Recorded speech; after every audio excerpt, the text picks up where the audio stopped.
Clemson Dubcast, Friday, October 28th.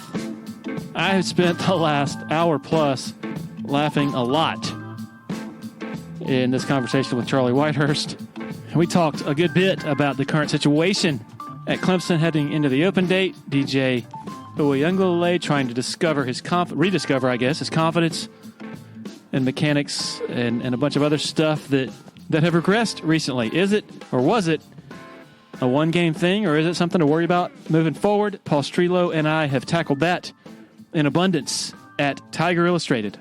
My good friends Blake Smith and Brooke Archenhold have been part of the podcast since the beginning, way back in August of 2018. They have an accomplished team of personal injury attorneys at Parham, Smith, and Archenhold, based in Greenville. They are Clemson people, and their skillful attorneys have decades of experience in complicated litigation matters, taking a special interest in medical malpractice, nursing home abuse, and neglect, car accident cases that have left the individuals involved in serious trouble. For a free consultation at Parham, Smith, and Archenhold, call 864-990-4581 or online at parhamlaw.com. That's Parham law.com. Another loyal supporter of the Dubcast is Blackacre Law Firm in Greenville, a subsidiary of Parham, Smith, and Archenhold. Blackacre helps South Carolina residents achieve their dreams of home ownership by providing experienced professional representation for real estate closings. Attention to detail is crucial in real estate law. Blackacre is committed to making sure nothing gets by them preparing residential or commercial closings. Blackacre also offers estate planning services for their clients in the Greenville area. Find out more about Blackacre at 864-326-3507. Football season is grilling season, and Jack Oliver's Pool Spa and Patio is South Carolina's premier source for the big three: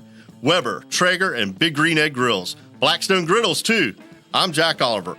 Grill all your tailgate favorites to perfection with a premium gas, charcoal, or pellet grill, then top it all off with something sizzling from your Blackstone griddle. For grills, griddles, patio furniture, hot tubs, and saunas, shop in store or online at Jack Oliver's Pool Spa and Patio, Forest Drive in Columbia, and jackoliverpools.com. I'm Josh Burrell, receiver and running back for the Florida State Seminoles. When I'm back home in the Midlands, I enjoy grilling and relaxing with my family, and we get everything we need from Jack Oliver's Pool Spa and Patio. Thanks, Josh. I'm Jack Oliver, and we proudly offer the Big Green Egg, Weber, and Traeger grills, Blackstone griddles, and beautiful patio furniture, too. We're located at 3303 Forest Drive in Columbia and online at jackoliverpools.com. And we deliver. They're good people. Go see them today. Okay, we've had Charlie Whitehurst on several times over the years. It never disappoints, and this one most certainly does not. Great stuff here from Charlie. Enjoy.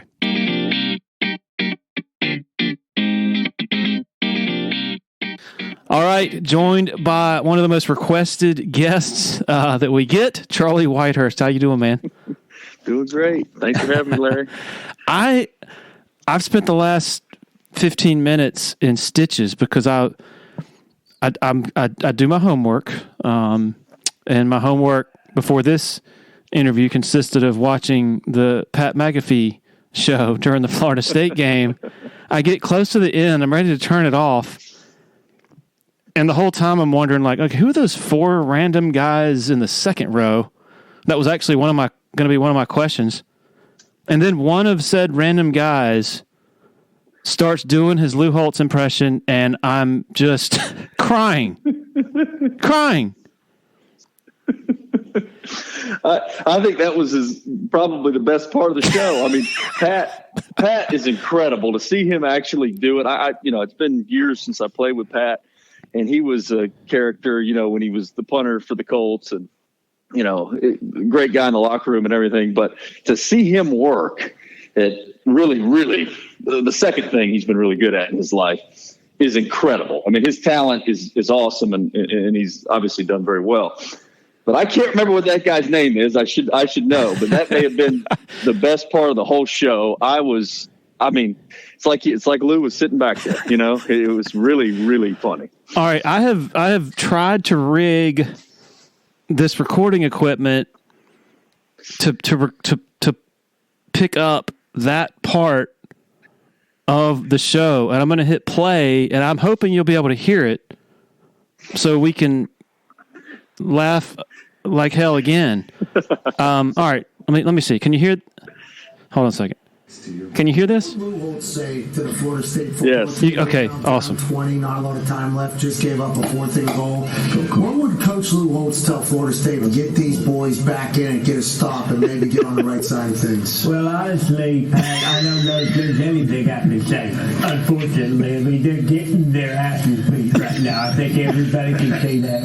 Coach Mike Norvell, the thing I don't like about him, he looks too much like George Clooney. He's got this salt and pepper hair. He needs to go back to the cornrows. If you remember when he played wide receiver, wherever the hell he was playing, he had cornrows and he looked like a bad jamma. He needs to go back to that. I noticed you guys have Charlie Whitehurst in studio. I know he's affectionately known as Clipboard Jesus. The only Jesuses I know are touchdown Jesus and our Lord and Savior Jesus Christ, obviously. But I will say, I've watched a lot of tape with Charlie Whitehurst. He was the second coming of Danny Warren. This guy's going to win a Heisman Trophy. He's going to win a Super Bowl title. He's going to win all those things.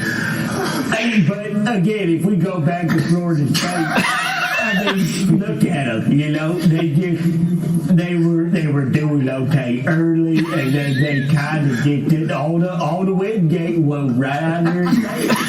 So it's kind of like if I'm Coach Norvell, I'll probably just say, hey boys, go back to your dorm rooms and get a good night's rest. We got our ass kicked, plain and simple.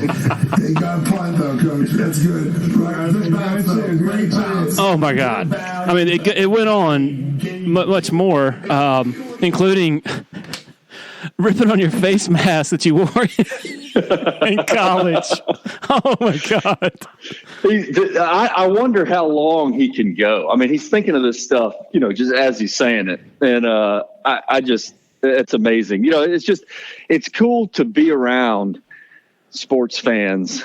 You know, that he didn't play college football, you know, but he's been watching it, and I don't know. It's just really cool to see the group and the number of people and interesting guys that have been watching for a long time, and you know, just have a little different perspective, I guess, on the game. You know, I mean, there's a hell of a lot more fans than there are players and coaches and stuff, and it's just kind of cool to see. So were those 4 guys in the second row just fans? What?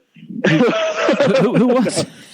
No, they help Pat on his show daily. Oh, okay. I mean, so they're part of his research team, part of his color commentary and stuff every day on his radio show. Okay. Yeah. And so where is this geographically? Indianapolis. Okay. So Pat, he's I guess he's from West Virginia. I think he's from around Pittsburgh, I believe. He stayed in Indy to do that. He bought an old church. That's where he calls it the Thunderdome, because it looks like an igloo from the outside. And I pulled up there and we went in there. He's got the basketball court and everything, and he's got his studio right there where we filmed that is his studio that he uses every day. So it's just wild to see how a lot of media is going, sports media, and the niche he's created, and the guys helping him, all the talent, you know, and stuff. And yeah, they can sit in front of a TV and watch a game for 4 hours and, you know, entertain some people for sure. Well, he started when he was a player, right? But it was based off the one hit that he delivered, and then I think the Indianapolis Star maybe hired him, paid him like $10,000 a year. I was reading in an article recently to come on and be a part of a panel, I guess a weekly panel, and then it just took off from there. I don't know exactly the timeline. I know, you know, I was there in 2015, second half of 2015. He played, I think, another 2-3 years, but I had never been around. I mean, we're sitting at lunch, you know, and you're just kind of trying to acclimate to a new team. I knew Hassel back there. McAfee was like, took me in too, you know. It was like, at least you have guys to freaking sit there and eat lunch with, you know. And they're saying, Pat, where's the show Friday night? And I'm going, the show? What the hell are they talking about? It's like, oh, Pat's got a stand-up. He did an open mic two weeks ago. He booked a stand-up at some small comedy club downtown. I'm going, what in the world? Like, what is going on here? But I think it started off with that. And then he always had an interesting relationship. I don't want to speak for him, but with management and stuff and football, I think he didn't really necessarily fall in line to exactly the way everybody wanted him. I mean, I think the coaches loved him and everything. The players loved him. But I think sometimes front office and him butted heads. And he was just the guy that was going to kind of push it in every direction. And, he turned out in media, and he's been really good. So I guess a few weeks before you get approached and they say, "Hey, we want to do this. We're going to fly you up." How did that what were the beginnings of that? I got a message on Twitter, I think, from Pat. He says, "Hey, what you doing Saturday night?" And I'm like, "Oh, good. No, I don't know." I was like, "Well," I told him I'd probably be in the woods somewhere. He said, "Hey, we're doing this mega cast," and I'm like, "What? Well, I don't even know what this is." So they had done one, I guess, the NC State game in Clemson. That was the first time they had done it, and it came from the Manning cast, and Omaha Productions and stuff, and they approached Pat and got him committed for 6 games this season. So I think it was like Monday or Tuesday before the Florida State game. He writes and said, "Hey, we're doing this thing. I want you to come up here and do it with us." And I said, "Well, shoot, I have to." He's just, you never know what happens after that. There's a lot of people that watch his stuff. He was always a heck of a teammate of mine, and went up there. I said it'd be a lot of fun. So I went and did it. Just flew up there and showed up about an hour before we went on. And what are you asking from me? How's this going to go? He says, "Oh, we're just going to figure it out, brother." We're so gracious. So it was an interesting format, nothing I'd ever done before. And no, they were. I just appreciated them thinking of me and asking me to do it. What an amazing life, I guess professional life, to be able to just be yourself, to just hang around and drink beverages as you're watching a game, and not to mention his show, which is extremely successful. Amazing to be able to have such a niche where you're just basically being Pat. Right. I mean, I think everybody is aware of the amount of money he's making and stuff from, I guess, I don't know if it's FanDuel or DraftKings or something that sponsors his show. I mean, he's making as much money as anybody, really, I think, in media right now. But that's what I said to him. I said, "Golly, unbelievable," And I said, "You'd be doing this shit anyway, wouldn't you?" Excuse me. But okay. I really think he would be. He's just being himself. He's doing what he wants to do. He's talking about things he wants to talk about. He's talking to the people he wants to talk about, and they're paying him incredible amount of money to do so. I mean, it's pretty awesome. And I can't understate how good he is at it.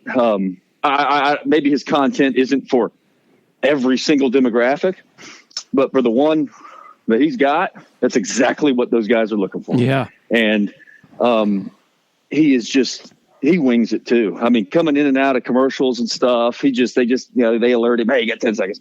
And he just seamlessly goes to commercial, comes back. He doesn't know what he's going to say. Interviews Stephen A. Smith midway through and stuff. I know he's prepared, but he's just such a charismatic personality that it just works. And he just ties it all together every time. He keeps everybody into it. He's an amazing talent, really is. I wonder if that show would be possible without the Manning cast, because the Manning cast just seemed to just totally break all the boundaries and create this revelation of, if you have entertaining people, you can have something totally different and it will work like a separate telecast of something. I wonder how much of a trailblazer, I guess, pioneer the Manning cast has been in that realm. Yeah, I mean, a lot, I think. I mean, I think the important thing is you got to have the talent right. I mean, Peyton is really, really, really good, and he shines probably more in that format than he would even just in the Monday Night Football booth, right? I mean, so Eli obviously adds to it. Those guys are really good. Pat's really good. AJ's really good. That does it with Pat, Darius, all those guys behind. I mean, you got to have the talent to do it. But yeah, somebody had to do it first. And I wonder who had the idea. Did Peyton have the idea, or did somebody else bring it to him? And I'm curious about that. Do you know either Peyton or Eli well? No, not well. I've spoken to Peyton just a handful of times on the field, obviously, and at some events, seen him at the Super Bowl or sometimes things like that. Don't know him well. No, certainly don't. What was in the cup? Can I guess? Sure. All right. Yeah, I was thinking about that a lot. Bourbon? I didn't when I showed up. I didn't really know what the protocols were, but I found out pretty quick. It was just whatever the hell you wanted to do. So I didn't bring anything with me. But there was a big bottle of Jack Daniels there, and there was anything you wanted. So within reason, within legal, within the legal framework. So yeah, I hadn't had a Jack and Coke in a while. It reminded me of kind of high school and more like college. Let's say. So yeah, but you kind of felt it. You do it. Yeah, you're going on live TV and stuff, and you're like, well, I might want to have one of these. And then you have 2 or 3 of them. You're like, slow this thing down a little bit. But I don't think it impacted the broadcast negatively. So I'm a full disclosure guy. I have to disclose I'm a little disappointed to hear that you mix your bourbon with Coke. I'm sorry. Well, here's the thing. I don't. Okay. Typically I do not do that, but it was there and I had to get it down, take the edge off a little bit. So, well, if it's Jack, then yes. It's an opportunity. Yeah, it was Jack. Yeah, I wasn't messing up something that was, yes. There was no Pappy or anything hanging out at the, at the little canteen there off stage. So I wouldn't have done it if it was something different. So ideally, like in your normal kickback bourbon routine is more just a really nice bourbon neat.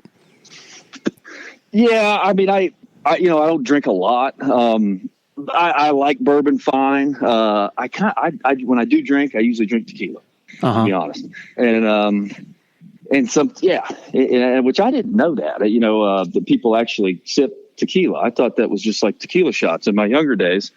That's just kind of what it was. Right. And I didn't know that you were allowed to sip it, but you can get some good tequila. And, I think it drinks better than whiskey. So I don't do it a lot, but I prefer that when I do.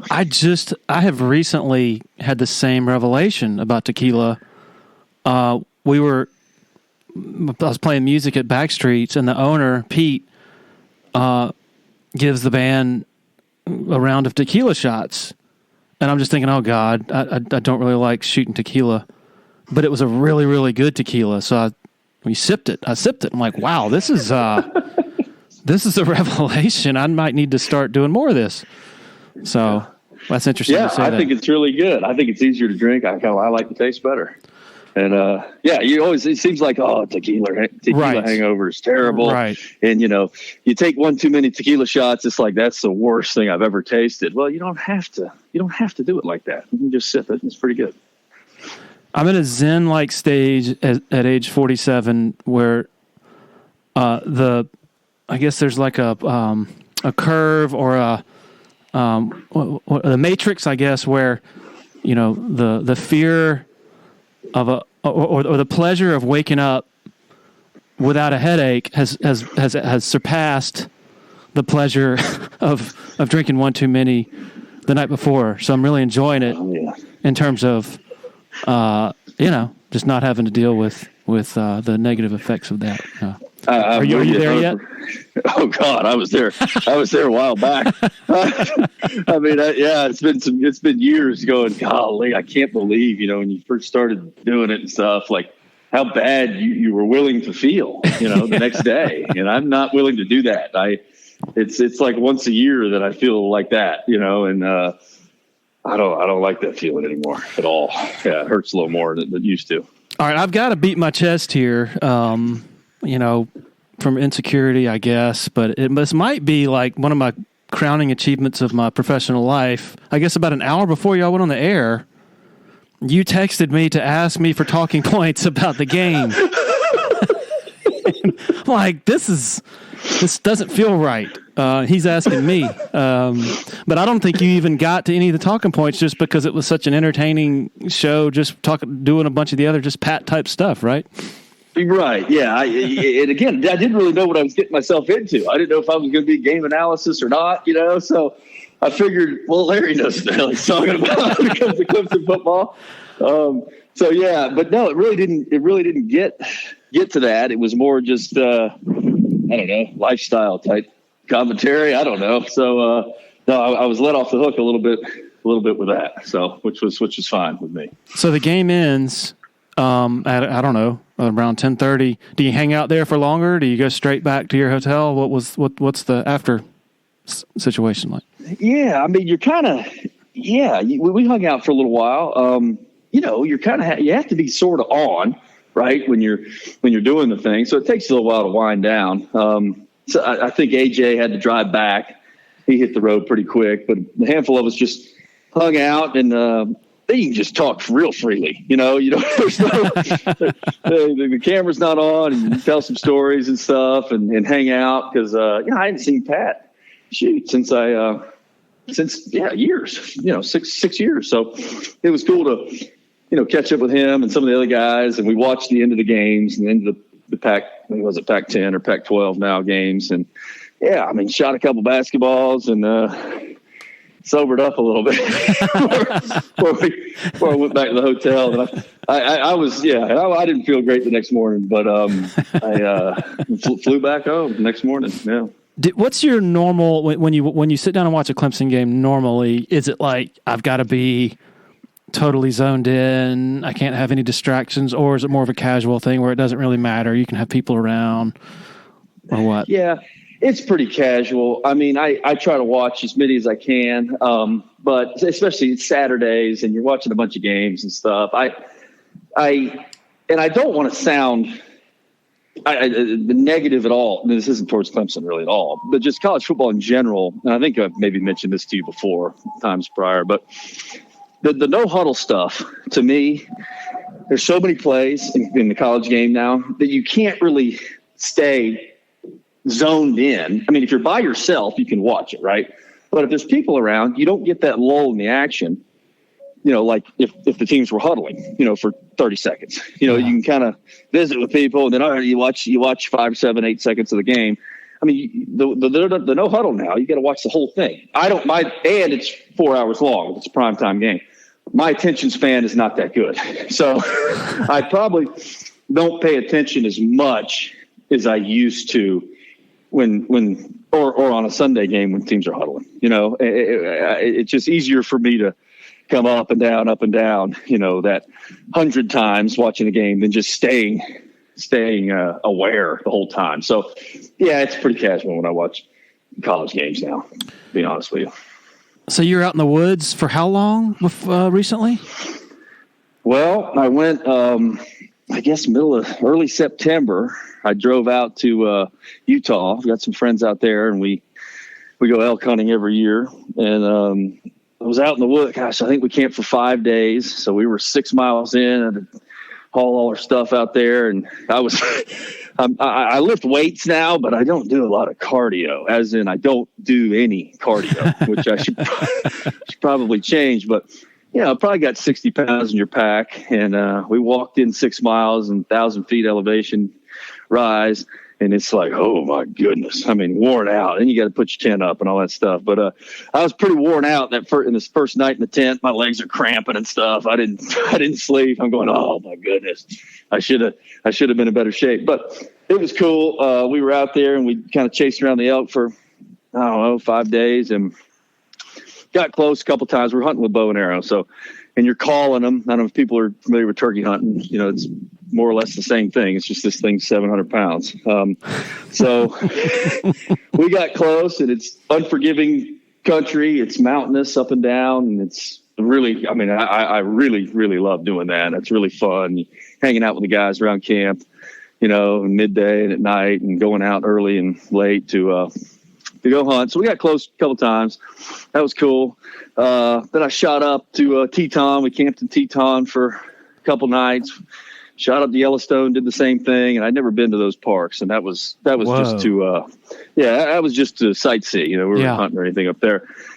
Really awesome. I mean, everybody seems like they want to, this day and age, you want to like stamp your passport, right? And you want to show everybody on social media where you've been and all these places you go and how cool your life is and stuff. But there's a lot of awesome places in this country, and I had never been to those, and really glad I got to see them. And ended up driving back. So I was gone, I don't know, 25 days, and put 5,000 miles on my truck. Finally got home, and it was a cool way to spend kind of the fall. I got back to Atlanta. It was leaves have changed and it's fall. So, and this is a yearly thing with the same crew. Yeah, do it with the same crew. Some kind of a Clemson connection there, and some of his friends. And we've been doing it. We hadn't shot one yet. It's harder than I think 10% of tags get filled, right? So it's hard, but we're getting to the point where we actually sort of know what we're doing now. So we're realistically have a chance to kill one now, which will be cool, So then I shot. Honestly, I was in Texas the last 10 days. I got back a couple days ago, deer hunting and stuff, and checking out. Actually, I was west of Austin, whitetail hunting for a little while. Then we have this new lease in West Texas, Sanderson, Texas, that I was scouting out, and it's about 10 miles from the Rio Grande border. This is from the Mexican border. Rio Grande's right south of this ranch. It's 125,000 acres, and I went to check it out. It's a cattle ranch, and the cowboys met me the first night, showed me where to sleep, and they took off. They're gone. I'm there by myself, and I'm trying to drive around and mark roads and mark water tanks and see good spots to, put your binos on, look for game. It's a mule deer type hunt. And oh my goodness, I got in a bad spot, and I had water and food and guns and everything. So it was all good, but I didn't know if my truck was going to get out of there. And I think the poor thing needs a new paint job now. I tore it up. I had a really nice truck before I left, and now, oh my goodness. So, but I got back and a couple days ago, and so I've been kind of driving around out in the woods for, better part of a month. So you said a lease. What is that? What do you? Can you put that into? So there's a guy that owns this cattle ranch. It's in the desert. I mean, Sanderson, West Texas. There's really nothing around, right? So the guy that leases the cattle rancher that leases it from the owner. I don't think the owner's ever been to this property. So this guy leases it from the owner, and he raises cattle, and then he can, I guess, like sublease it out to hunting groups. Oh, okay. And I think they've had the same group for like 15 years out there, and they're out now, and now we're in. So we had never been out there to see it, even though we committed to hunting there this year. It's like a 16-day season for mule deer at the end of November, early December. I'm part of this group of like 7 or 8 guys that we pay to hunt this property, but somebody had to scout it out, check it out, and try to mark roads and where the hell not to go. And I have a pretty good trail of breadcrumbs on the OnX app. Like, do not take your truck down this road, or the chance you don't get it back. Luckily, I didn't blow a tire. I had some concern there for a few hours. Like, I hope I make it out of here. Oh my goodness. So, yeah. Do you just prefer to drive all across the country instead of flying? Is that just your nature? You'd like to just be entirely mobile? Yeah. I mean, it gives you an open-ended departure date. Yeah. You can leave whenever you want. That's nice. And it just, when it comes to the hunting and the camping that we were doing, I can't ship all my stuff on an airplane. So I've got a full bed of stuff, and you just got everything with you, So yeah, I think I put like 7,000 or 8,000 miles on my truck the last month. So including this Texas trip. So yeah, I mean, there's pros and cons to flying and driving for sure. When you're out there in the wilderness, are you totally disconnected? Do you check your phone like once every couple of days? Like, how does that work? But most of the time you have cell service. This place in West Texas they actually had Wi-Fi at the headquarters where these guys live, these cattle ranchers live. But no, you don't. I mean, that was part of my concern when I was out there in my truck, 8 miles south of this headquarters, and there's no cell service. And I had intelligently forgot my Garmin InReach that, has like capability to text and stuff. And so that wasn't smart, but you can check typically every couple days or you can check it every time you come back to the headquarters. When I was out in Utah elk hunting, no, I mean, we were out of pocket for 5 days. So you can text on some of these satellite phones and stuff as kind of emergency stuff, but no, you're out there just hanging out with the people you came with. In general, I know you don't post a lot on social media. You mentioned sort of our society today. It's like you're, bragging about where you're going and all this other stuff. How often do you monitor it, even if you're not participating? And on what platforms? Daily, I'm not, maybe ashamed to say a little bit, but Instagram, I see what's going on out there. And in Twitter, I get a lot of news from Twitter. I don't know if that is a smart thing or not, but it seems like you can get it pretty fast. So yeah, I know the current events. I'm not completely unplugged and living out in the woods or anything, even though part of me feels like that would probably be good for me. But no, I'm still abreast of what's going on. As much as anybody is that reads this stuff, I don't know how accurate any of this stuff is, to be honest. I don't really believe stuff that I read, but I do read it. Yeah. But, so did you happen to watch the Syracuse game, Clemson game last week? So I was out I was hunting, but we were listening to it on the radio actually, because some of the guys I was with, we couldn't figure out how to get it on the TV. So we didn't try very hard, but we were listening on the radio and through somebody's phone, or I don't remember what it was, but I had not done that in a long time. And that was pretty cool. I think Tim Beret was up there calling the game, Reggie Merriweather, and then the play-by-play guy, I'm not sure his name. Munson. Oh, is he related to Larry? No, Munson? he's not. He's not. Okay. But anyway, that was cool. And there's a level of kind of mystery when you're listening to stuff. I mean, what they're telling you, that's all you can go by. So that was cool. We had a couple guys show up midway through the fourth quarter with iPads and stuff, and we watched the second half of the fourth quarter on a little iPad. But I saw, and then I watched some highlights afterwards, to see kind of how that first part went, because it was a crazy game for sure. Interested in light of what happened in that game with DJ getting benched after committing 3 turnovers and looking like shaky pudding, and probably sounding like shaky pudding too on the airways.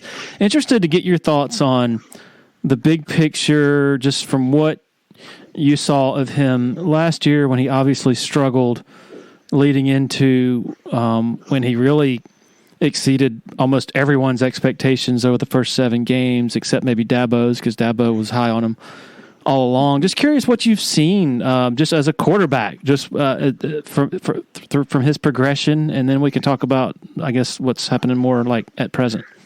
Right. Well, I think first off, I like you say, I think just about everybody was kind of wondering how this was going to go this year, and quite honestly, how long he was going to be the quarterback. I think that's not a completely out there assumption, right? Yeah.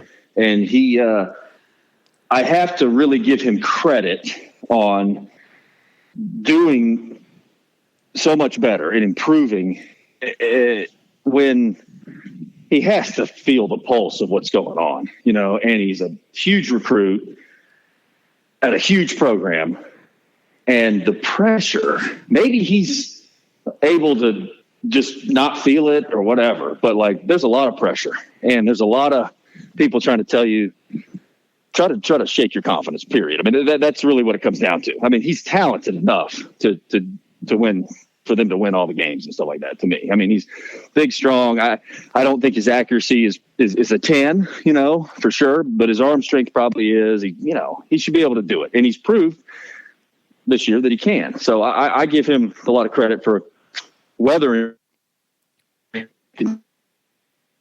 position along with other positions in sports. That has a lot to do with it.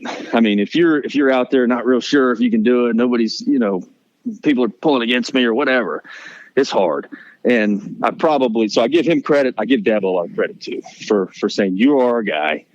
We're going with you. And he's turned it around. He really has. I do think that the team is probably a little bit better around him, which helps a lot. But he's turned it around. I think he's been playing pretty dang good. And yeah, it leads us into what happened this past weekend. And, what's your take on all that? I mean, what do you want to talk about there? Well, I guess first of all, I'll say, I think a lot of people gain, or at least I did, I gained a lot of appreciation for the difficulty of how a coach manages a situation like that in the game, first of all, because you're down double digits at home and the air is panic. You can just feel it in the joint. And so you make the decision to pull your guy, which was the right decision. But you have to manage that really deftly, really delicately in terms of what you're saying to DJ, right? Like when you pull him, what words do you choose? Then the backup is clearly pretty raw still, to me at least, I think, and to a lot of others. I'd be interested to hear what you think based on what you've seen, even though you didn't watch that one. But so you're behind in the third quarter. It's like late third quarter. And so your nature as a human is, oh my God, we've got to get it all back right now. So your nature is aggression because you have to, as a play caller, you're just, it's sort of a desperate situation. Well, they didn't do that. They stay patient. They're methodical. They stick with the run. They gamble that the defense is going to keep getting stops. They gamble that the backup is not going to turn the ball over, and you're just going to sort of wear them down. So that's hard to do, I think, at least as a play caller, as a head coach, just philosophically. And then after the game, right after the game, ESPN interviews Dabo, and he says all the right things. Right. He says, "Oh, y'all can just go ahead and write it down. DJ's our guy. He's still our guy. That's my guy. He ain't lost no job. He does have to get better. Like, so he adds that caveat. Yep. And it's just, I just don't know if we appreciate how hard that is to do, to have the right touch on everything you do during a game, and then everything you say, both to your quarterback and to the outside world as you're going into an open date, which gives people 2 weeks to obsess about it and speculate over it and sort of just, just take part in the general sensation that happens when something like that happens. You see what you agree with that, first of all? Like, certainly. Yeah. And I'm trying to think like, okay, Dabo is so in control. Look, every head coach in college, I'm sure, but Dabo is so in control of everything in that program, right? And I think that makes it, look, it all went the best way it could have gone. All right, you pull the quarterback, the backup comes in, doesn't lose it, doesn't win it like himself. I mean, Shipley, they keep running the ball, the defense doesn't give up another point, all that stuff. It goes perfect. Yeah. You roll the dice and it works. So that helps a lot, right? The fact that he didn't, that Cade, is it Cade? Cade or Cole all the time. Cade. Cade. The fact that he didn't go, 12 for 14 for 200, and 2 touchdowns is kind of nice too, right? For the whole program, maybe. But Dabo's got such control, and what he says is so important. Even if he doesn't say the exact right thing, everybody's going to believe it anyway. You know what I mean? That's right. Kind of the good thing about having such a freaking personality there and such a leader running the whole thing. It's like, we're going to do what I say we're going to do. And I don't mean that in a bad way at all. Like, I'm going to get you to believe what we're doing is the right thing, regardless. Now, not saying that he didn't make the right decision and say the exact right thing, but I read that. Yeah, it was like 10 minutes after the game's over. I read it on ESPN. Dabo says, DJ's quarterback. And that just, everybody that was talking in their living room going, I was going to play quarterback now, all that. It's like, just calmed it all down. And everybody's going, what? And they think about it for 30 seconds and go, exactly. Of course, that's what we're doing. I mean, this went exactly the way it's supposed to go. We're going to pull a quarterback to get a spark, right? In quote. Like, it's what I always hear. Looking for a spark. Well, you got Klubnik is that guy. He comes in, he's enthusiastic, he's running for first downs, giving the freaking signal, all that stuff. Really passionate player. That's what he provided. Gave him the spark. Did it help the defense? I don't know. Maybe it did. Who knows? So I love his personality. I love his competitiveness. He didn't do too much to cause a big controversy. Not that you don't. Not that he wasn't trying to. I mean, obviously, hey, you go in there. I'm never coming out. I mean, that's the attitude you want from anybody, But it went perfect. Dabo said the right thing. This guy's our quarterback, and it all went perfect. And I think Dabo looked good. Everybody looked good. They won the game. It's great. He's a quarterback, and that guy's the safety, and that guy's the kicker until they aren't. I mean. It's not like you pigeonhole yourself, I mean, if it doesn't go good again, you pull them at halftime, at Notre Dame. I mean, it doesn't mean that can't happen, but I think for the culture of the team and DJ's confidence, he is the quarterback. He's the guy that's going to do it. So that's what the head coach is for, and that's what he did. And he gave him the vote of confidence, and I hope DJ feels that hey, my coach is behind me, because it's a hard position. Head coach, quarterback's hard position. And if you feel like you're playing against your head coach, that ain't no fun. I never had that situation, thankfully, but that ain't no fun. So I think it went as good as it possibly could have. Do you have a guess or a feel just in general? You mentioned that, Klubnik, he's coming in, he ain't looking back. He's going to, he's going to take over and be the guy in his mind. I mean, he doesn't get to where he is without being just a supreme competitor and being supremely confident in himself. I'm curious the line between like you're confident in yourself, but how hard is it to have self-awareness and to step outside of the situation when you're in that role? And I'm certainly not asking you to tell me what this particular guy is thinking, but I'm just curious, just your general assessment of how hard is it for a guy to say, yeah, you know what, DJ is still better than me, and I am still raw, and our best chance is to still roll with this guy. I mean, that can't be easy when you're at this level and you have been the best player on the field basically your whole life before college.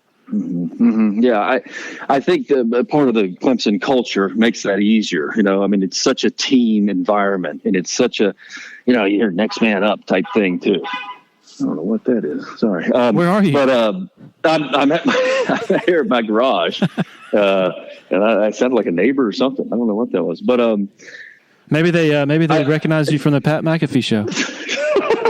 Maybe so. There's that guy. Yeah. He knows the Lou Holtz impersonator. Sorry, man. Right. But I think that Clemson and Dabo preaches the team so much. And yeah, who knows what people are thinking. I don't think it does you any good to say, oh, we'll see. Well, in the post game, if you're Klubnik, yeah, we'll see what happens next week. I really like being out there. I thought the guys responded to me. All those things that are true. You're smart enough not to say that. And DJ's over there cheering for Klubnik. I mean, sometimes it's like, wow, how did these guys do this? I mean, but when you're in there, I've heard Brady said this. There was a time, I think Brady went on Peyton's Places a year or two ago, right? And they're talking about that, where you got two greats talking about their career, Manning and Brady. Manning was number one pick. I mean, he started the first game his rookie year. He never came out. I mean, Eli the same way. Brady, sixth rounder, has to take the job. And how did that go? What was your mindset like? And Brady's like, man, it's like, kind of cliche, but it's like, no, you go in there and you're like, I'm never coming out.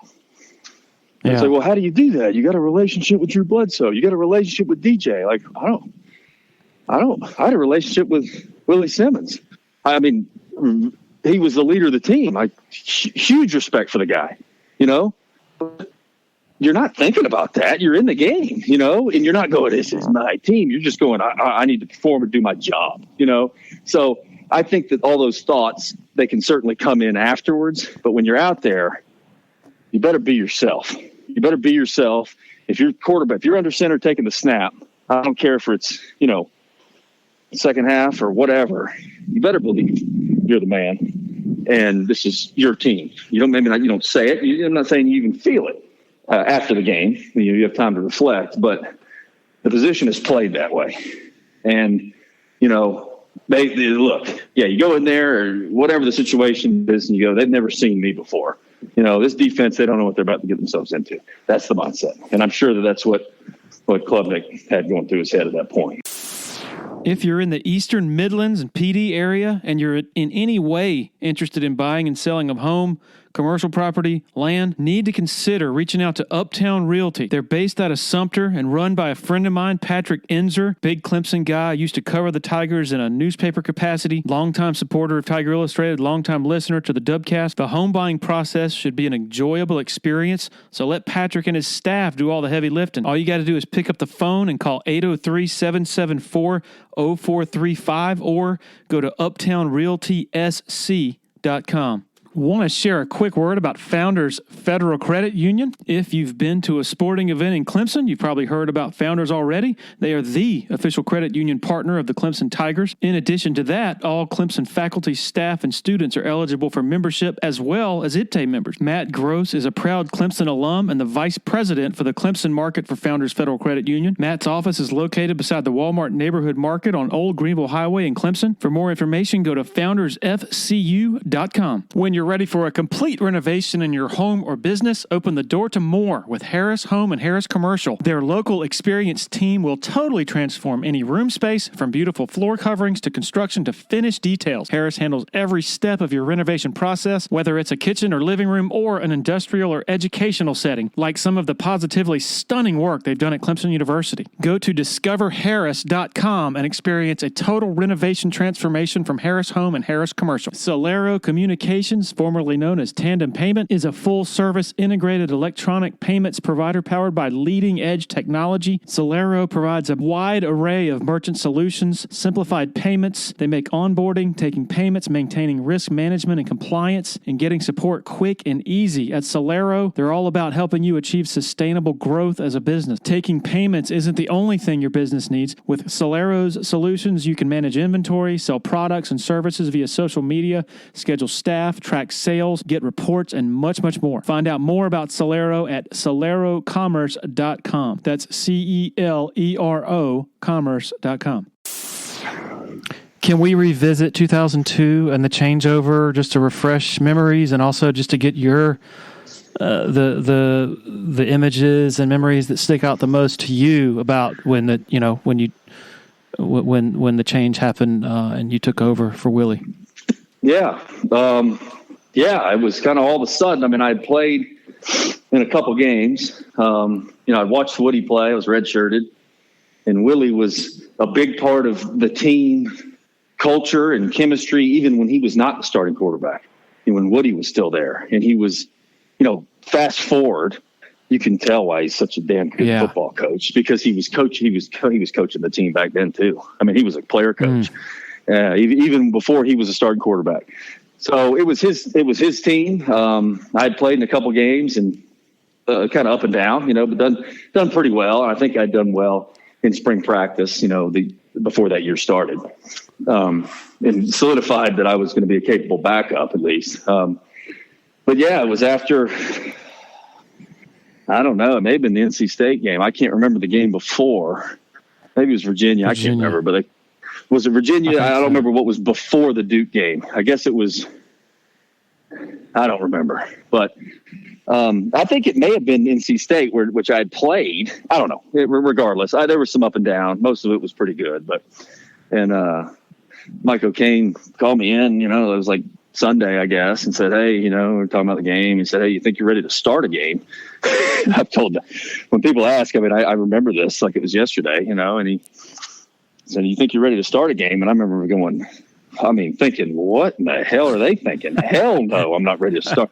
But I remember like nodding my head like, oh, yes, sir. If you think so.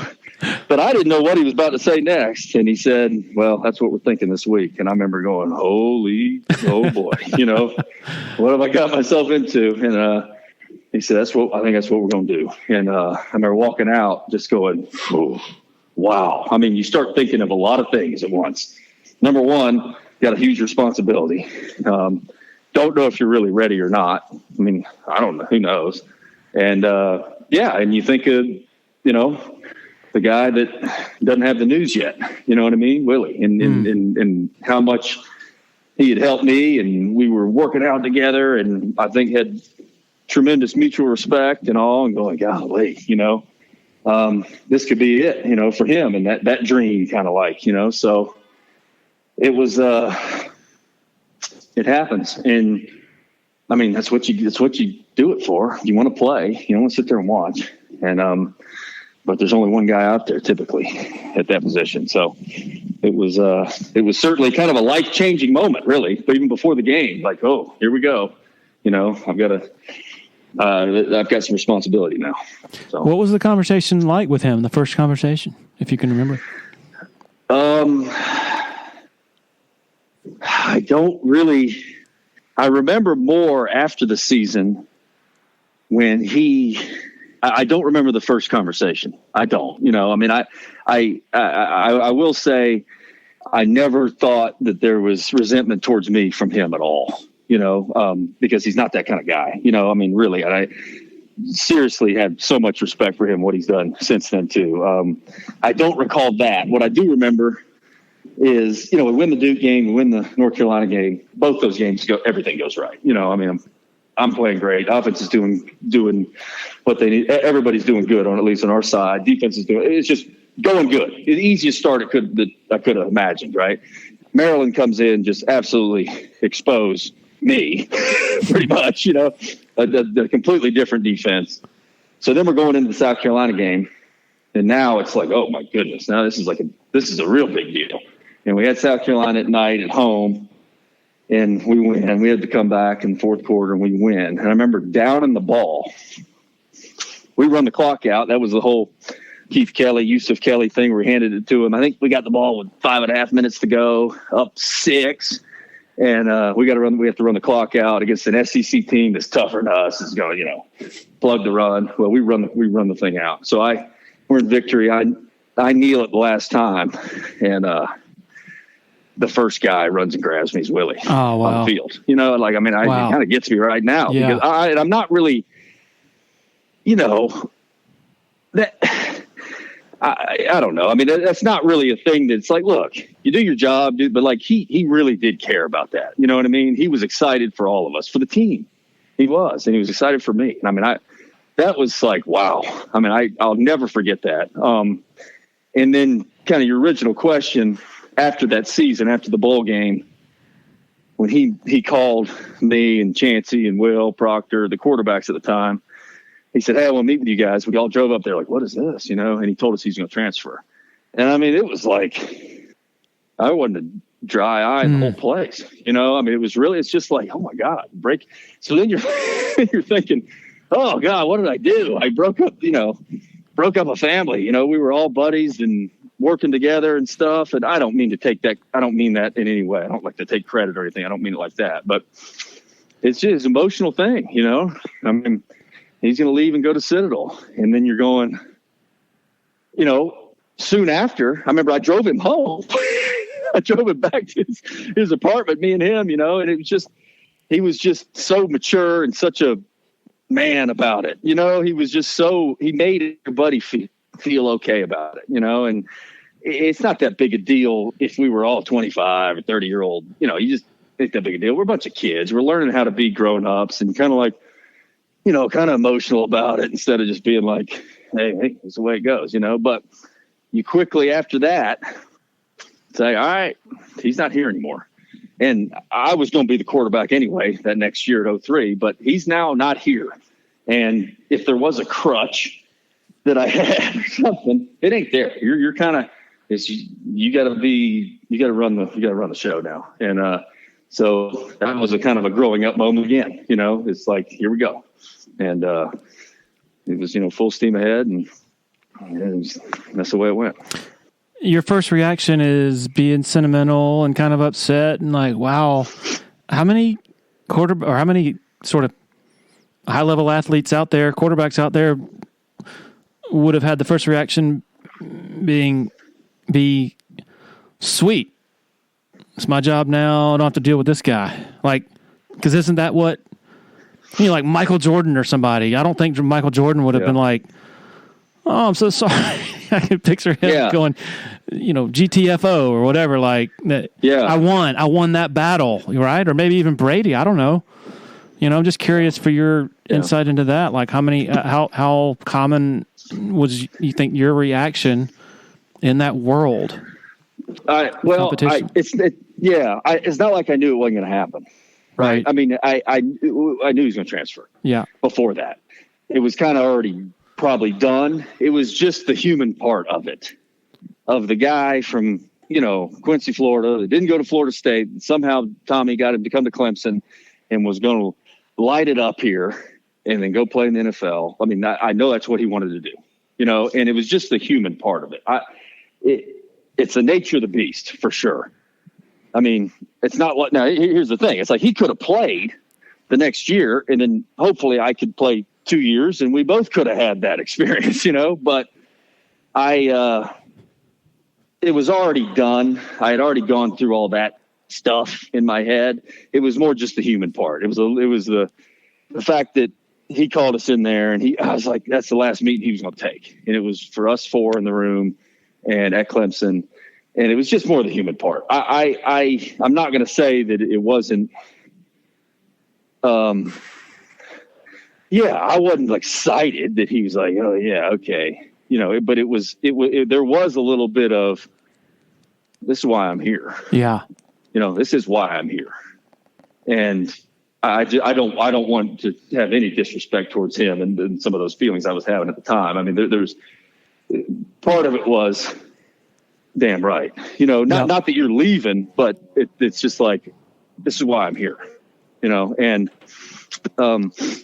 so that's what I wanted. I'm not gonna say that's what I wanted, but it was just the human stuff. And I know that I got out of the room because I was, kind of like, God, I can barely handle it, and I know that there was some talk about should the other guys leave too. You know what I mean? Mm-hmm. And maybe that's saying too much, but Chancey ended up changing positions and probably helped him in his future for sure. I mean, he played 6-7 years receiver in the NFL. And then Will got to play quarterback for a year, so it changed a lot of kids' dreams a little bit, you know what I mean? So, including mine. The way it goes. You mentioned the expectations that were on Willie's shoulders when he arrived, sort of translating that to now. Cade Klubnik, 5-star, number 1 quarterback in the country, comes here to a school that is, whose fans are used to something that is truly like almost in another galaxy extraordinary in terms of their 5-stars come in and do what Deshaun Watson did in 2014. Instantly one of the best players in the country as a freshman, or Trevor Lawrence in 18, instantly a Heisman-worthy quarterback. Can you put yourself in the shoes of this, this player, and you're trying to, like, Klubnik is probably closer to the norm of even the most talented quarterbacks have to take a little bit of time. They don't do what Deshaun did or what Trevor did. And I'm just curious for your sort of perspective on the expectations, those types of expectations on the shoulders of a freshman who's coming in facing that. Yeah, that's interesting. And I think the first thing I think of is the fact that it's changed everybody's on a 1-year contract now. Transfer rules have changed, but it's like, okay, I'm a top guy from Texas or from LA. like DJ, and I'm going to go to this school where there's going to be a 5-star every single year, and that's like, okay, back when you couldn't transfer, maybe you had to be more selective, I mean, you never know who they're going to get behind you, I guess.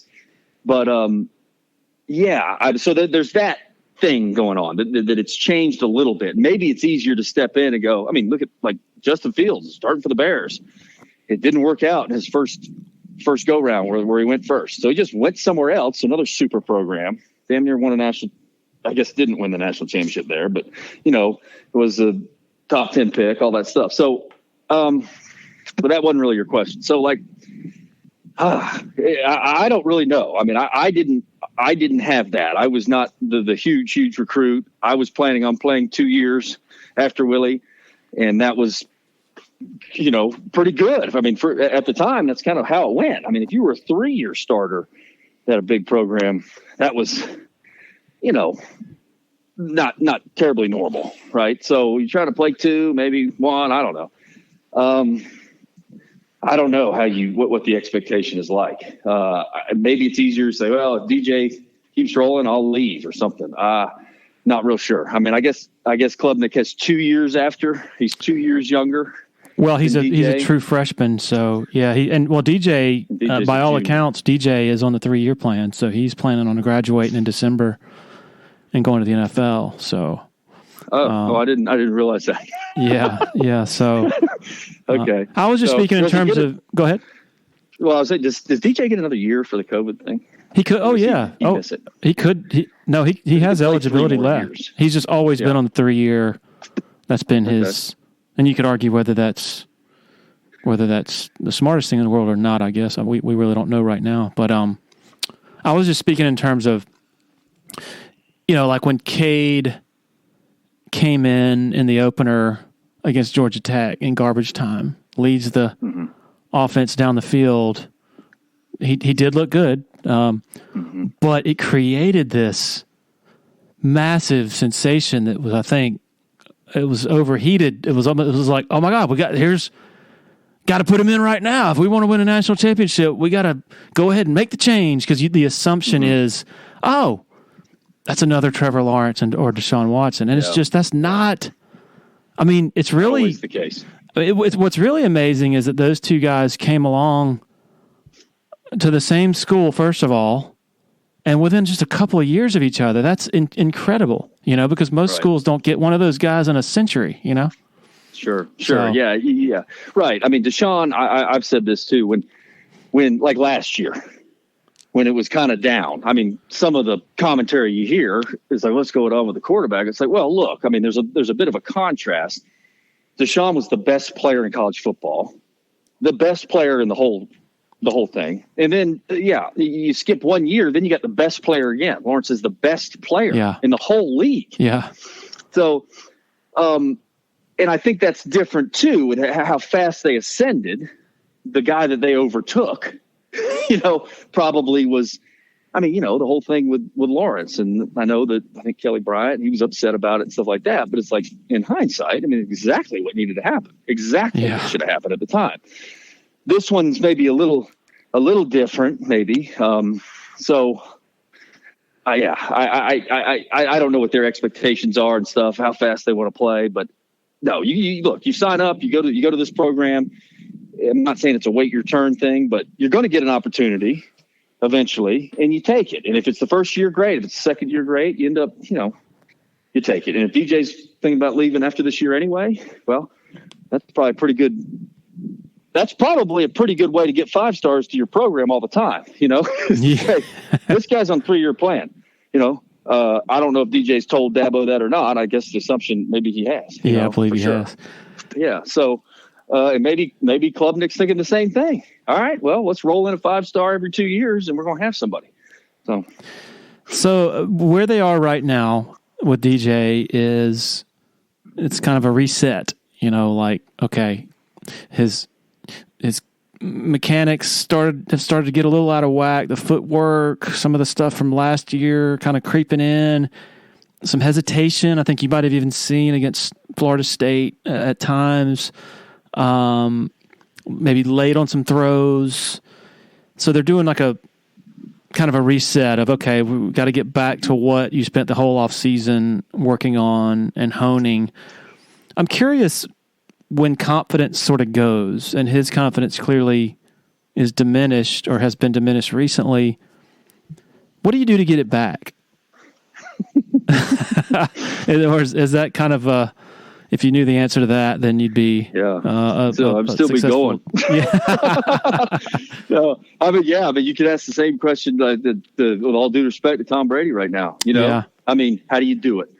How do you do it? And I think that experience and having the issue, Russell Wilson, like having the ups and downs that you have been through. I mean, there's some character involved as well, but I mean, what do you hang your hat on type thing?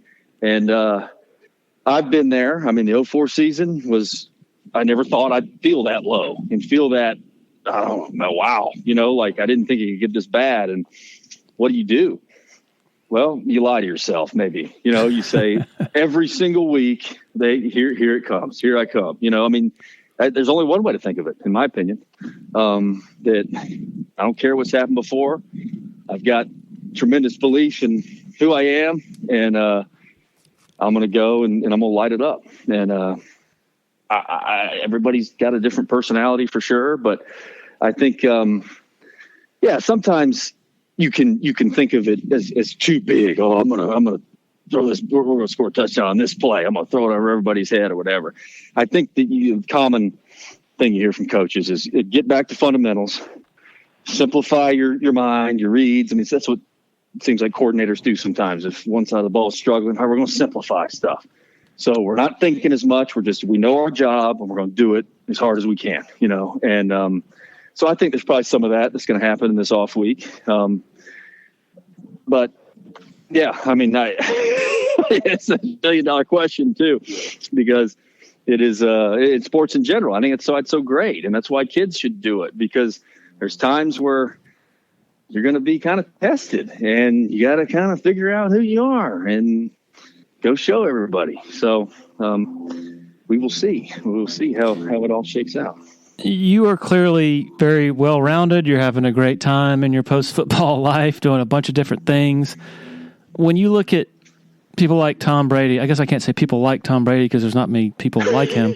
I guess when you see instances of that, people clearly who are addicted, well, I don't know, I guess maybe not clearly, but apparently addicted to competition, really not much else there in their lives. Do you feel sorry for him, or you're like, dude, just hang it up and enjoy, find a way to enjoy life? Like, what's your perspective into that? I've always looked up to those people, to be honest with you. I felt like my competitiveness was really up there, and wanting to show people that they could count on me and that I was going to fight and that I was tough was important. I mean, I think a lot of sports too, if you keep doing it, is a little bit of self-expression and kind of how you want the people around you to talk about you, afterwards, somewhat. Not that you're doing it for other people, but, you're trying to express yourself. I was around some guys that I honestly thought were more competitive than me. And that was like Phillip Rivers. I mean, that was kind of shocking. You're always at the park. You're the one that wants it the most. In high school, you feel like you're that guy. In college, you're right there, and then there are people that are obsessed, and using that obsessed word can be negative. I've sometimes used it as a positive a little bit, but just to tell people, here's what you could be up against. You might be up against a Rivers, a Brady, a Manning in your life, not in sports, like in anything, business or whatever, like politics. I mean, these people are obsessed with what they do. Yeah. And I have no idea what the rest of his life is like. Is he a great husband or not? I don't know. I mean, I don't think nobody really knows, right? But I've been impressed when you have that level of success. I mean, what more does he want in his life? What more does Dabo's seems like a very well-rounded version of this, but there's the Sabans. People say, well, how long is Saban going to coach? What do you mean? Until he can't walk anymore. Yeah. I mean, this is what he does. This is what Belichick wants to do. It's what Tom Brady wants. That's what they want to do. I think Drew Brees has mentioned that he would still be playing if he wouldn't have torn up his right shoulder in 2005, or whenever he did that. He'd still be doing it. And does that lend to the best family life? I'm not going to say one way or the other. I don't know. Yeah. But there are people that this is what they do. This is what they want to do. Their drive is probably more so than yours. I don't mean yours, you, but the understood you. And you're going to have to compete against them. And you can beat them. You can, but just know what you're up against. And it's always been kind of an admiration that I've had for specifically Brady. He's got more money, more fame, more success than anybody. And he still is like, when he won the Super Bowl in Tampa 2 years ago, it was like, wow, he's still is the best example of that ever. I know the example might be a little bit different right now, but that's who these people are. And that's why he's won 7 Super Bowls, or however many the hell he's won. 8, I don't know. That's why. And that's the only reason. So what was it you saw in Rivers that told you, oh, yeah, wow, he surpasses me in the competitiveness category? He wanted his preparation. Like it's easy to. Well, I always thought when I was in the weight room, if I was on the practice field or in the game, especially on the game field, like you're not gonna break me. I'm not gonna ever wave the flag. You know what I mean? It's like these guys do this 24 hours a day for 6 months, right? And like their need for that preparation, I could tell there was. These guys just want it so much all the time. And I'm not saying those are the only guys, but a lot of guys run out there, great talent, and can hit freaking 40 home runs, I'm sure, and it's pretty easy. And I don't think about it when they go home. So, but football's kind of different, and just all the time, there was never really a let up with thinking about it all the time. That's all I wanted to think about, along with family and stuff like that. I don't mean it was taking away from the few other responsibilities he had in his life, but I mean, he didn't have any hobbies. Mm-hmm. Didn't want any, so that's amazing. In this, on this topic, this is a couple of years ago, but the Last Dance documentary on the Bulls and Michael Jordan, I'm assuming you watched it. If you did, as a competitor, as a former professional athlete, what's that like sitting down, getting a window into that sort of mania of his? Yeah, so everybody was watching it. I watched the first 2 or 3 episodes, and it just confirmed what I already knew, to be honest. I didn't watch the last 5 episodes, and I will at some point in my life. I mean, he is like the barometer to compare Brady and Manning and those people and all those other people and other sports too. I mean, he is the king of that to me. It was watching that going, it's awesome. It was kind of a warm and fuzzy thing. You get to see the backstories of the stuff we were seeing. And I was a kid at the time. And I think everybody that watched him already knew all that stuff. Yeah. To some extent. I mean, really, like he is, to me, he's the greatest competitor ever that I've ever seen. All the fans, when you would watch him, you knew he was going to deliver. I mean, you knew it. And maybe the basket didn't go in, but he was taking the damn shot, like for sure. And I've seen some other guys, maybe kind of yield to some other things. And when you're watching this competition at times, but he never did that. And that was just, it was almost, I got so worked up watching it, I had to stop watching it, but it's like, I already know this stuff, and I will watch it at some point just out of respect to him in my life. But it's like, yeah, I knew that already. I mean, that is who we saw every single time. I remember my dad took me, 1991, I think, played the Hawks. I remember I knew it when I was 9 years old. I mean, just watching him, oh my God, there he is, and how he moved and what he looked like and how he competed. and how athletic he was and just how much he wanted it. And he is the example. To me, he's the example for any athlete that if you want to see how to do it, that's how you do it. And I don't mean the fact that he could score 50 anytime he wanted. It's just how he competed and how I know he was hard on his teammates and all that stuff too, but that's, well, what do you expect? So you've said you wished you could be more like that, but with that, you sacrifice some happiness and contentment, right? Because you can't. You don't know? I mean, I don't know. I mean, I think you're born like that. I think there was, to some extent, I'm not comparing myself to any of these great athletes at all, but I've felt a drive before that I thought was unique. When I was competing and stuff, unique to the people around me, to my peers. I felt like I wanted it more. And I'm not talking about guys at Clemson. I don't mean that. I just mean I felt like, okay, this is right. My feeling is correct. I want it, and I'm going to play hard and all that stuff. But there's a few special guys that you end up being around. And I was around Rivers. I was around some other guys too, for sure, in pro football. But I know Jordan is that guy. He's at the top of that list. And I know Brady's at the top of that list. And you watch him. I watched him last night, and he looks thin. He seems he's probably stressed out, obviously. I mean, you can't avoid what everybody's hearing right now and everything. It's not. He's older, and it's like everybody's kind of giving him shit too. And it's like the freaking risk you take to take the field with a bunch of 23-year-old guys at 45 years old. I don't care who you are. It's like, I want it to go good for him. I want him to have a little bit of a resurgence here. I don't want him in week 13 to, hey, we're going to go with Gabbert. You know what I mean? I just don't want that. Because he's taken such a risk, and I hope it turns out well for him, So I have kind of more compassion than for like somebody like him than maybe, let's see how bad it gets, so. Well, Charlie, the real reason that I had you on was I thought you'd be able to connect me with the Lou Holtz impersonator, but you don't even remember his name, so it's disappointing. I apologize to him.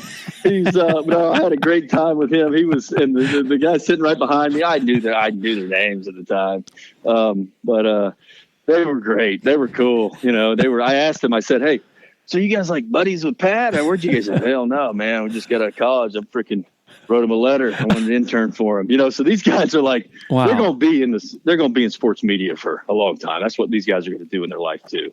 And they're a lot of talent, obviously. I mean, how do you learn to do that? Like, what? That's amazing.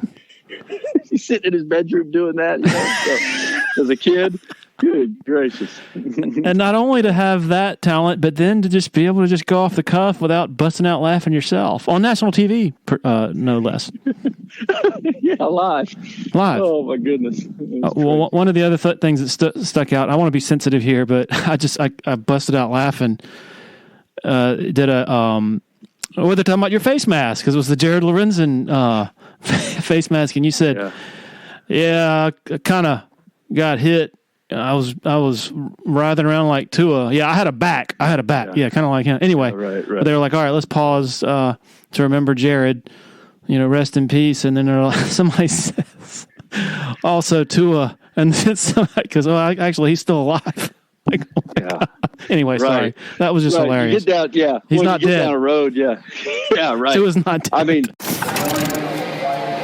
welcome back to college football prime time on ESPN2 with the Pat McAfee Show. He's Coach Lou Holtz. You're watching a clip of Pat McAfee here, just absolutely blistering good football. I believe it's in the Fiesta Bowl, Pat, if you can remind me. 76 yards. When was the last time you saw a college punter hit one 76 yards? And then you got our esteemed guest, Charlie Whitehurst, with a little pooch punt, 25 yards, pinning somebody deep. My eyes aren't very good, so I can't tell who it was against.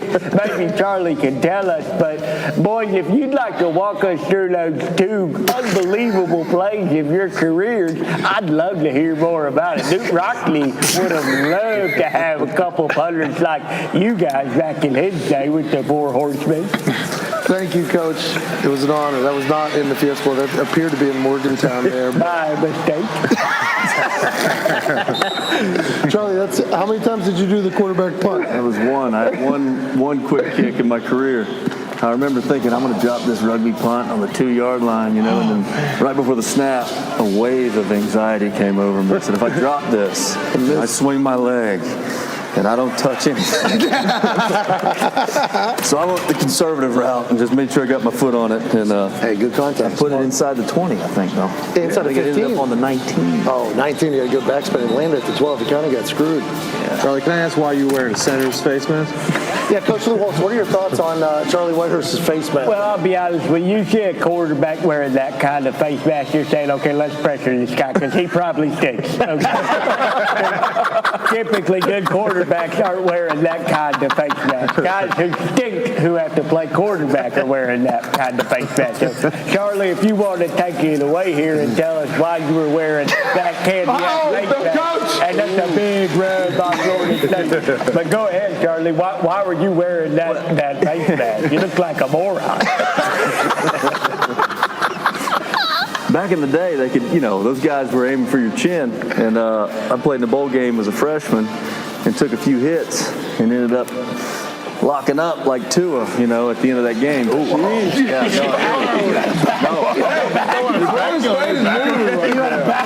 I had a back. Yeah, I had a back. We hope everybody's okay. That was a rough night. They tried to put me in the new Evolution helmet, and I was protesting. I said, so I negotiated and said, give me the Jared Lorenzen face mask, and wore that for 3 years. Yeah, absolutely. Yeah. Moment of silence for Hefty Lefty, please. The Pillsbury throw boy.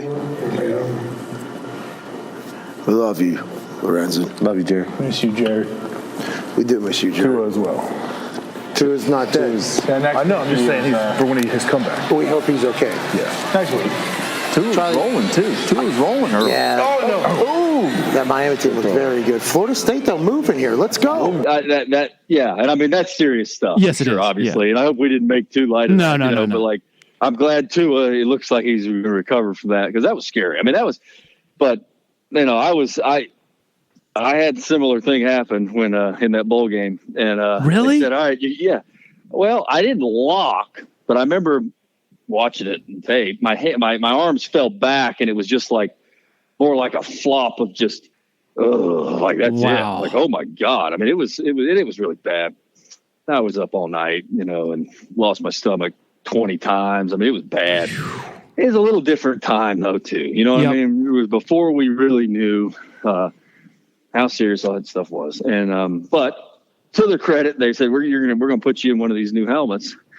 I mean, I said since you got a glass jaw, I remember they said we're gonna put you in that Rydell Evolution helmet. That to me was like it ain't worth playing. If I have to wear that helmet, and I remember telling Danny, I said, Danny, he's gonna make me wear it. He said, you're wearing it. I said, Danny, here's what I'm gonna tell you. I can't be any more clear about this. I'm not wearing that helmet. Period. He said, yes, you are. So I wore it in spring practice for like the first, 5 or 7 practices. And you just, God, it's like being out there naked. You just feel like you're so self-conscious. Like, I ain't wearing this. So luckily I was able to negotiate we compromised, and I had like the Dan Marino face mask, the long single bar that came down real far because they wanted something to cover my jaw. So and I couldn't, when I dropped back, the thing would hit me in the left shoulder pad. I couldn't get it all the way over. I couldn't see. So Lorenzen had the other one that wasn't quite as long, and I settled on that one. And it's funny that I ended up wearing that, for I guess 3 years. But yeah. Well, man, this is, I don't know I think we've covered everything, but this has been a blast as expected and as it always is, man. I really always enjoy your company. Same to you. I really appreciate you thinking about me again. Never a dull moment with old Charlie Whitehurst. So much fun. Hope y'all enjoyed that as much as I did. Appreciate the support of our very loyal sponsors for helping make this happen. And, of course, thanks to all of you for hitting that play button. Everybody have a great open weekend. Enjoy the football. Happy Halloween. All that good stuff. Cheers.